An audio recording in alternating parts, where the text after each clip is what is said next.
All right, today I'm going to show you how to make a mask. I know the CDC has now recommended that we wear masks when out in public in places where social distancing is impossible. So we'll show you how to make a simple mask. This one has a pocket in the back where you can add an extra piece of filter if you so choose. Now for mine, for the ties, for this one I used bias tape that I folded in half, stitched up and caught in the corners. You can also use elastic. You can cut a 7.5-inch piece of elastic for each side and catch that in the corners. That would go behind your ears. Of course, this one you would tie. But I'm running out of both of those things, so I discovered recently online that you can also make ties out of an old t-shirt. So I've taken a t-shirt, just kind of stretched it out and laid it flat and cut off the bottom hem, which we don't need for this purpose.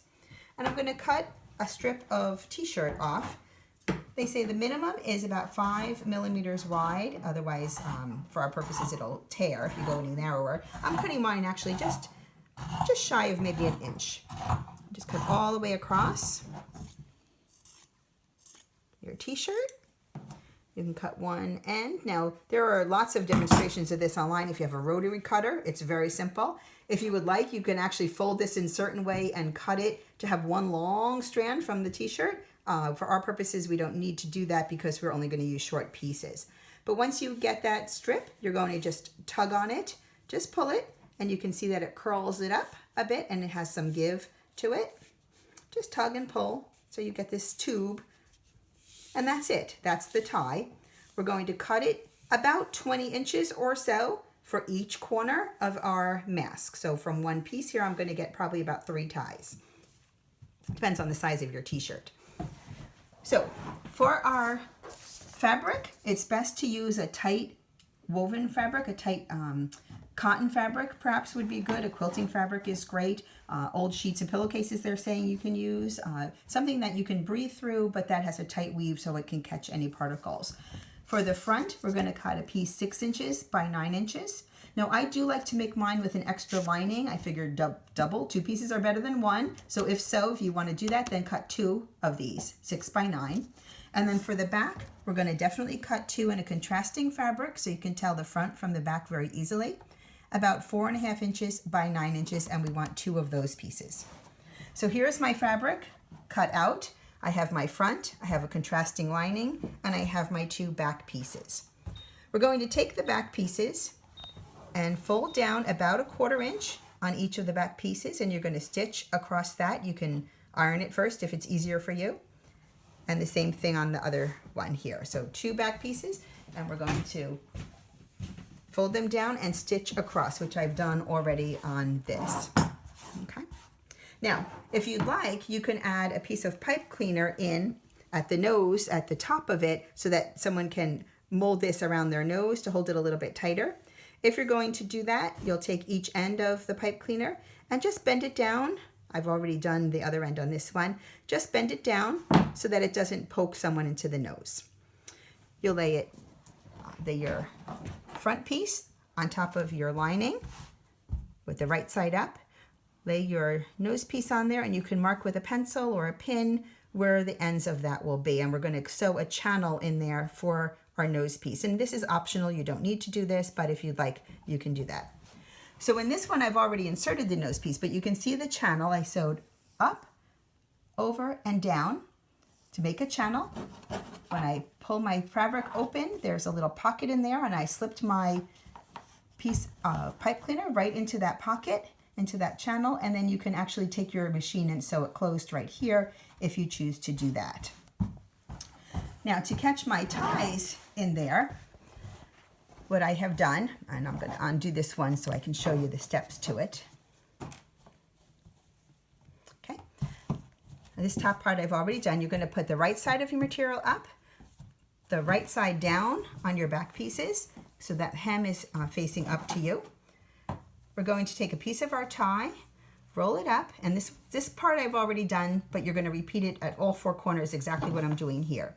Catch that into the corner, put right sides together of your front material and your back material, back fabric, and catch that tie, and then take the tie and curl it up in the center here so that it's not caught when you stitch around the whole mask.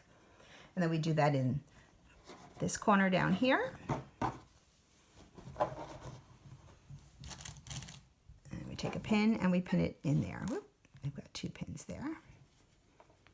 And again, gather that in the center. So all 4 strands are going to be caught in all 4 corners. 1 in each corner. We're going to gather them into the center so that when we stitch around the edge, we don't catch them into our stitching. Okay, so here's one that I've already stitched. So you can see about 1/4 inch or so, depending of all the way around the edge. Now you can backstitch a little bit at each of the corners as you go along, just to make sure that those ties stay in there real well. And then you can cut off your extra threads that are showing from your stitching. We're going to then take this mask and flip it right side out.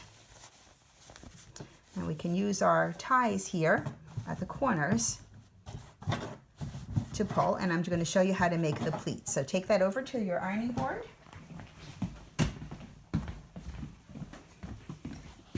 Okay, we're going to iron that flat. Iron it on both sides.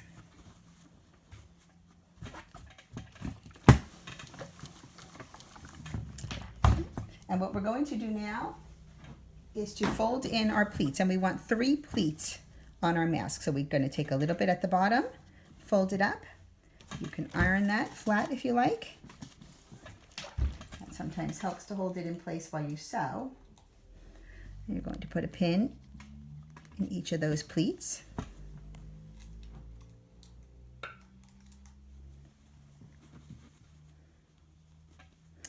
We're going to make a second pleat. Now I find with this pocket, it's sometimes good to fold that in a little bit. Again, iron and pin.